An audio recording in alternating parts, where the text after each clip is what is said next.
আমাদের ঢাকা কেন্দ্রীয় বিশ্ববিদ্যালয়ের অধ্যাদেশটা জারি করতে হবে। আর এটার জন্যই আজকে আমাদের সড়ক অবরোধ করা হয়েছে ঢাকার 3টা মেন পয়েন্টে।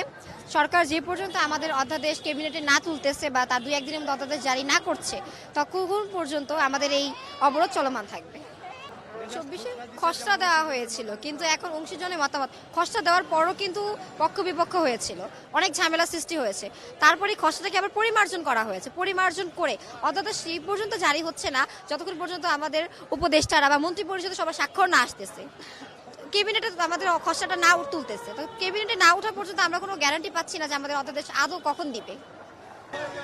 আপনারা জানেন যে 2017 সালে এই 7 কলেজকে শিক্ষার মান উন্নয়ন, জাতীয় বিশ্ববিদ্যালয়ের উপর চাপ কমানো এবং সেশন জট কমানোর জন্য ঢাবির অন্তর্ভুক্ত করা হয়। যে কাঙ্ক্ষিত উন্নয়ন করার জন্য ঢাবির অন্তর্ভুক্ত করা হয়েছিল, সেই কাঙ্ক্ষিত উন্নয়ন কিন্তু 7 কলেজে প্রভাব পড়েনি। এর পরিপ্রেক্ষিতে দেখা যায় যে বিগত বছরগুলোতে শিক্ষার্থীরা নানাভাবে চরম সংকট এবং বিভ্রান্তিতে পড়েছে।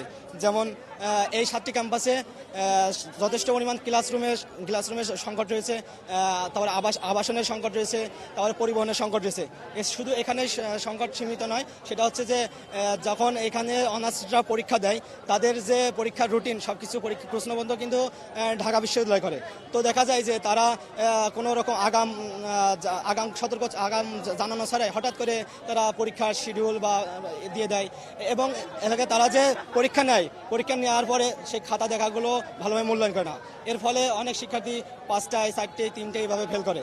তো এই সকল চরম যে ভোগান্তি, এইগুলো থেকে মুক্তির জন্য শিক্ষার্থীরা বারবার কিন্তু আন্দোলন করে এসেছে যে আমরা একটা স্বায়ত্তশাসিত বিশ্ববিদ্যালয় চাই।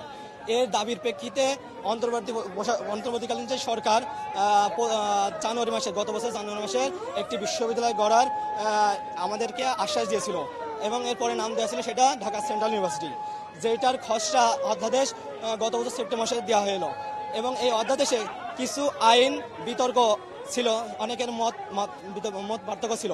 এই মত পার্থক্য নিরসনের জন্য শিক্ষা মন্ত্রণালয় ইউজিসি কয়েকবার ইন্টারমিডিয়েট এবং 7 কলেজের বিশেষ শিক্ষক আছে তাদেরকে, অনার্স শিক্ষার্থীদের স্টেক হোল্ডার এবং বিভিন্ন বিশ্ববিদ্যালয়ের যে ভিসি আছে তাদেরকে এবং গুণীজনকে ডেকে তাদের মত নিয়ে একটা সুষ্ঠু সমাধান করে চূড়ান্ত অধ্যাদেশ দেওয়ার কথা আগাচ্ছিল হবে।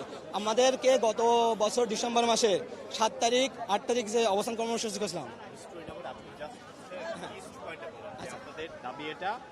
দাবির পরিপ্রেক্ষিতে দাবি ছিল যে এই সকল সংকট সমাধানের জন্য চূড়ান্ত অধ্যাদেশ দিতে হবে। সরকার শিক্ষা মন্ত্রণালয় আমাদের জানিয়েছিল যে এই বছরের জানুয়ারি মাসের প্রথম থেকে দ্বিতীয় সপ্তাহে, এই 2 সপ্তাহের মধ্যে আমাদের চূড়ান্ত অধ্যাদেশ দিয়ে দেবে। প্রথম সপ্তাহ চলে গেছে এবং দ্বিতীয় সপ্তাহ শেষের দিকে, তবু আমাদের এখনও শিক্ষা মন্ত্রণালয় থেকে কোনো গ্রিন সিগন্যাল দেয়নি। তো আমরা আজকে কিন্তু সেই দ্বিতীয় সপ্তাহে চলে যাচ্ছে। তো আমরা এই জন্য চূড়ান্ত অধ্যাদেশের দাবিতে রাস্তায় নামতে আমরা বাধ্য হয়েছি।